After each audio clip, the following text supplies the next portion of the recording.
আমি জানি না আমার ভাই বোন মা বাপ কেউ রোজা কাজা করছে কি আমি জানি না।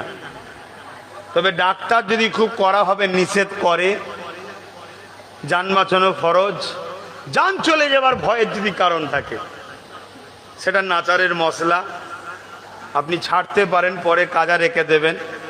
কিন্তু আব্বাসকে কোনোদিন যদি ডাক্তার বলে ইনশাআল্লাহ আমি মরে যাব তো রোজা ছাড়বো না, কথা বুঝছেন না বোঝেন না, এটা হলো আলাদা জিনিস। কিন্তু আপনি ফতোয়াটা শোনেন, এটা হচ্ছে তাকওয়া।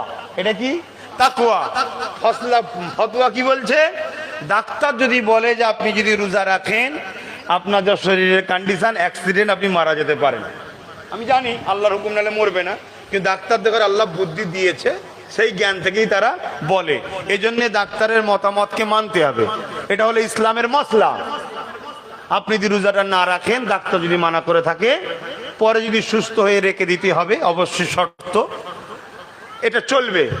ইচ্ছা করে যদি আমার কোনো ভাই বোন মা বাপ রোজা না রেখে থাকেন, আমি জানি না, আশা রাখছি সবাই রেখেছে, যদি না রেখে থাকেন, আজকে তো শুনলেন কত বড় নিয়ামত রোজাদারদের জন্য, তওবা করুন। বাকি যে কটা আছে রেখে দেন, যেগুলো কাজা হয়েছে পরে রেখে দেবেন। যতদিন বাঁচবেন আর কোনোদিন রোজা কাজা করবেন না, কেন নামাজের মধ্যে রিয়া থাকতে পারে, দানের মধ্যে রিয়া থাকতে পারে, হজের মধ্যে রিয়া থাকতে পারে, সবকিছুর মধ্যে রিয়া থাকতে পারে, কিন্তু রোজার মধ্যে রিয়া থাকবে না। কেন? রোজা একমাত্র আল্লাহর জন্য হয়। দরুদ শরীফ আল্লাহুম্মা